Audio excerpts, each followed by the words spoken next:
Bonjour à tous. Donc, nous voilà réunis de nouveau sur un module concernant les mots-clés de l'entretien. Et aujourd'hui, nous allons parler de la prévention des rechutes. Donc, c'est un entretien que l'on doit faire absolument en fin de programme. Et donc, je suis avec Bernard Couraud qui va dérouler avec moi ce PowerPoint. Alors, donc, il faut détraumatiser la rechute, parce qu'elle est toujours possible. Il y a 4 à 5 rechutes qui peuvent arriver dans un parcours d'arrêt de tabac. Il faut dédramatiser et encourager la personne. En fait, lui expliquer qu'on ne grimpe pas à l'Everest à la première tentative. Donc, bien dédramatiser ce genre de choses. Il faudra le différencier, cette rechute, du faux pas. Le faux pas, c'est la personne qui va craquer une fois, qui va reprendre sa vie normale hors tabac. Et il faut bien faire un distinguo dans ce genre de choses et bien sûr, chaque fois, apporter des solutions. Et les solutions sont gérer différents domaines que vous présentez, Valérie. Alors, le craving, en fait, c'est donc on a vu cette envie répressive de fumer. Il faut prévenir en fait le fumeur que ce craving, il peut le submerger à n'importe quel moment et vraiment à distance du sevrage, c'est-à-dire des personnes qui se sont arrêtées de fumer il y a 2, 3, 10 ans peuvent à un instant donné se retrouver submergées par ce craving, cette envie de fumer. Donc, c'est souvent lié à des émotions, qu'elles soient positives ou négatives, que ce soit en convivialité ou alors suite à un problème personnel, un deuil, une séparation, etc. Donc, une émotion qui va vous submerger et à ce moment-là, ça va faire au niveau du cerveau un stimuli qui va rappeler à votre cerveau que dans ces moments difficiles, en fait, il allait chercher le plaisir de la cigarette. Et cette mémoire, en fait, qu'a le cerveau du fumeur restera toujours présente.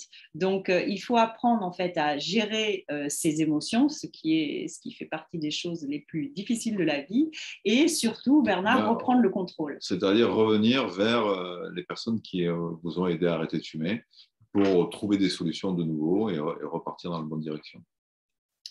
Voilà, j'aime bien toujours répéter cette phrase du professeur Lagrue, vous n'êtes pas coupable d'un manque de volonté, mais victime d'une addiction. Bien montrer aux patients en fait qu'il est difficile d'arrêter de fumer car c'est une addiction très puissante.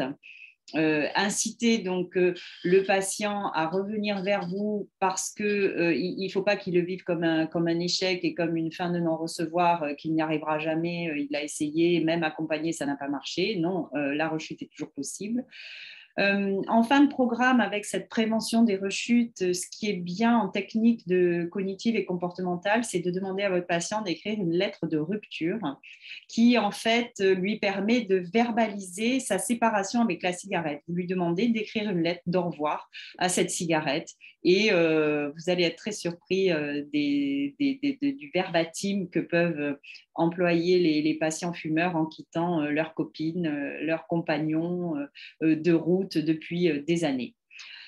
Voilà, toujours avoir à l'esprit qu'on est un ex-fumeur et qu'on reste fragile. Donc, effectivement, maintenant, donc ça, c'était la prévention donc, au dernier rendez-vous, mais si vous avez un patient qui revient vers vous après avoir rechuté, donc là, c'est le même principe, hein, on va lui dire donc, en fait que ce n'est pas un échec, mais que c'est un succès différé, que la rechute va le rapprocher de l'arrêt définitif. Et il va falloir surtout explorer en fait les conditions, les circonstances de cette rechute. Oui, quels étaient les effets, les émotions, pourquoi être parti sur la cigarette, parce que qu'est-ce que ça rappelait, et donc savoir les causes et savoir comment les contrôler, comment on peut arriver à corriger, faire autrement, et surtout contacter après, toujours pareil, les personnes qui sont habilitées à les aider.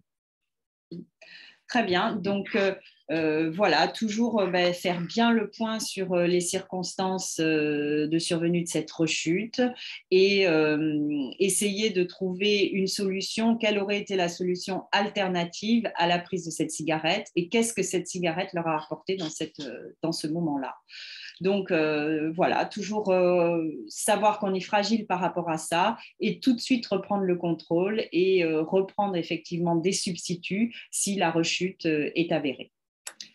Voilà, ben, nous vous remercions de votre attention À bientôt. et à bientôt sur un prochain module.